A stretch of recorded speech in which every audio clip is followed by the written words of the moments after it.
Pemirsa, kita lanjutkan diskusi kita. Di mana-mana politisi itu sama. Mereka bisa menjanjikan di sebuah daerah akan dibangun jembatan. Padahal di daerah itu tidak ada sungai.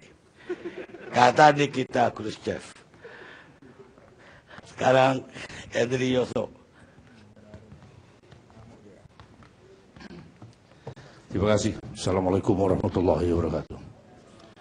Saya melihat undang-undangnya tentang MD3 itu tidak salah.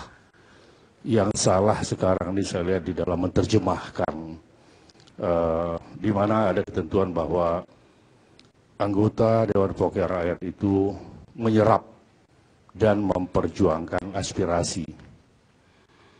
Kemudian aspirasi ini diterjemahkan sebagai pembangunan fisik.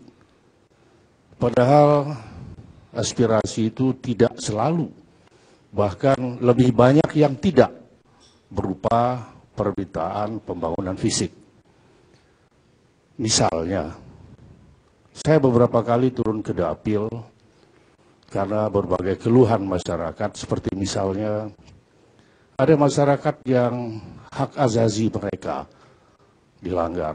Ada warga masyarakat dari Lampung Timur yang menjadi korban salah tangkap, ditahan 3 hari. Ada yang mati tertembak dengan disebut sebagai pelaku begal. Tidak ada yang memperjuangkan hak-hak mereka itu. Artinya aspirasi itu tidak harus dibawa ke gedung DPR. Hal seperti itu saya bawa ke Kapolri. Hal seperti itu saya sampaikan pada penegak hukum. Bisa juga mungkin ke Menteri Lingkungan Hidup misalnya. Ada sekelompok masyarakat yang terganggu karena limbah dari sebuah industri. Nah, hal semacam ini kita bawa ke instansi terkait. Lagi pula hal-hal yang diterjemahkan oleh teman-teman lain yang mengatakan bahwa kaitannya dengan pembangunan, kita jangan lupa itu sudah dibahas di tingkat musrenbang di semua tingkatan, mulai dari tingkat desa, tingkat kecamatan, tingkat kabupaten, kota, dan sebagainya. Dan itu akan tidak sejalan dengan semangat otonomi daerah.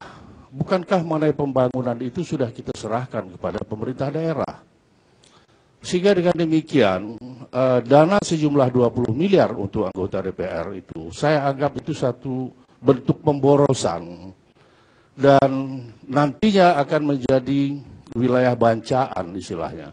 Loh, kita tidak pegang, tapi siapa nanti? Bagaimana nanti dalam pelaksanaan untuk pelaksanaan proyek?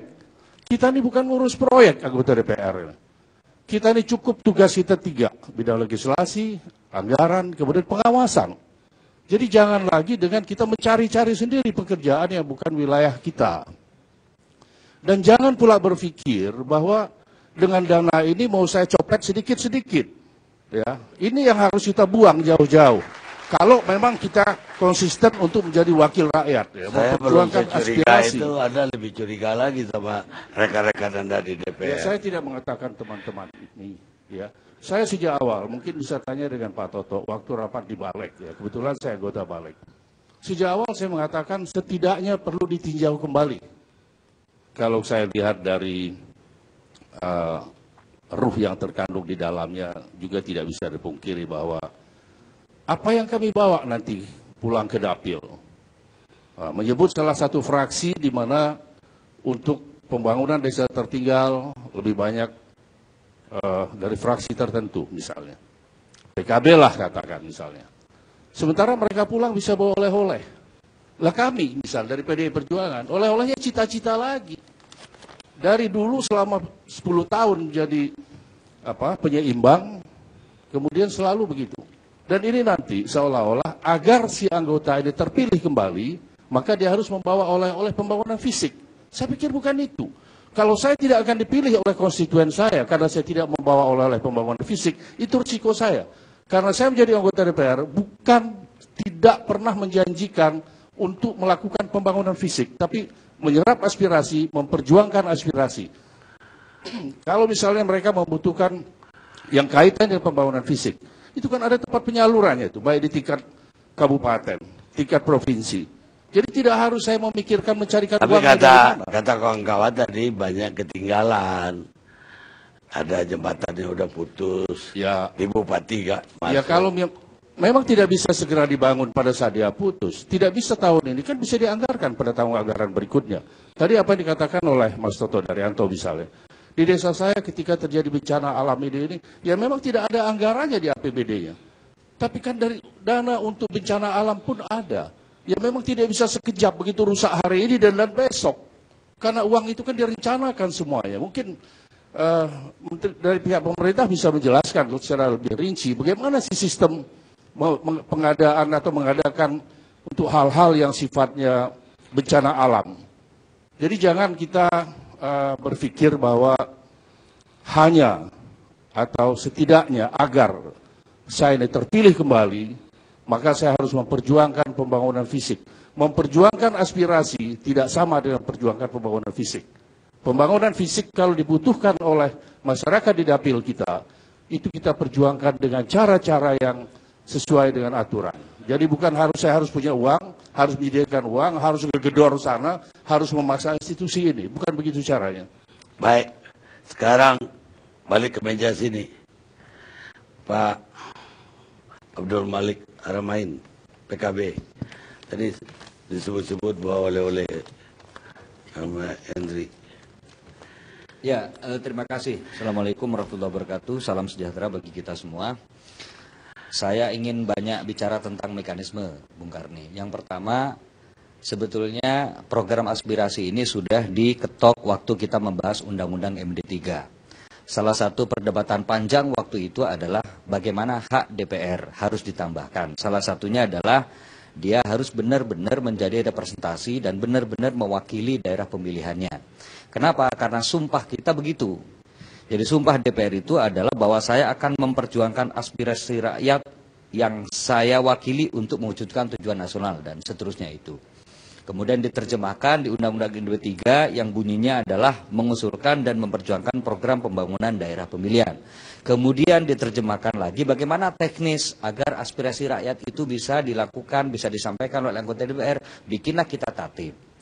Nah, partai-partai itu dulu setuju semuanya MD3 bunyinya begitu. Begitu juga partai-partai politik itu semuanya setuju bunyi tatipnya begitu. Di tatip itu tidak hanya untuk kepentingan dapil. Itu yang pertama. Yang kedua, maka kalau kemudian terminologinya adalah aspirasi, ini menurut saya bukan salah tapi sesat gitu. Sejak awal kita ini sudah sesat. Bahwa kita sudah antisipasi sejak MD3, sejak tatip, sama sekali tidak ada yang kemudian disebut dana aspirasi itu. Yang ada adalah program pembangunan daerah pemilihan. Makanya kalau bisa malam ini kita pakai coba program pembangunan daerah pemilihan. Karena itu sebetulnya sejak awal kita sadar ini pasti rame. Kenapa? Karena rame, karena pasti ada jumlahnya. Dan jumlah itu seolah-olah kemudian diberikan langsung kepada anggota DPR-nya, kemudian anggota DPR-nya lah seperti sinterklas membagi-bagikan uang begitu. Sejak awal kita sudah antisipasi itu. Nah karena itu Bang Hendrioso sekaligus menjawab bahwa kalau kemudian yang melaksanakan program itu adalah anggota DPR itu salah besar. Sejak awal sudah kita antisipasi. Yang melaksanakan usulan program yang diusulkan oleh daerah, baik masyarakat atau kepala daerah itu adalah kepala daerah sendiri. Nah karena itu menurut saya sebetulnya clear. Yang kedua, ketiga adalah masalah mekanisme. Sekali lagi yang disampaikan oleh Pak Misbahun tadi clear bahwa mekanisme ini adalah anggota DPR begitu meminta kepada kepala daerah untuk mengusulkan program. Apa programnya? Kita sebutkan sudah di tatip itu. Silakan pilih kepala daerah. Apa yang kemudian menjadi kepala daerah, apa yang kemudian menjadi usulan kepala daerah. Karena itu kalau kemudian Pak SBY mengatakan bahwa itu akan tumbang tindih, tidak mungkin. Kenapa? Karena kita koordinasi sama kepala daerah. Kepala daerah lebih tahu. Gitu. Misalkan contoh air bersih, pengadaan air bersih. Kalau kemudian pemerintah selalu memperhatikan pembangunan mulai dari air bersih sampai air kotor, coba kita cek sekarang, nggak usah jauh-jauh di Pasuruan saja.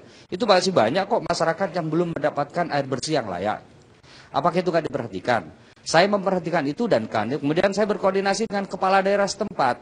Kira-kira penyediaan air bersih ini masih dibutuhkan atau tidak? Kalau kepala daerah membutuhkan, maka kemudian ngomong ke saya dan mengusulkan ke saya. Itu kemudian diusulkan ke Kementerian Keuangan atau ke Bappenas atau pemerintah pusat. Ya sebetulnya kita lihat dulu sejenak.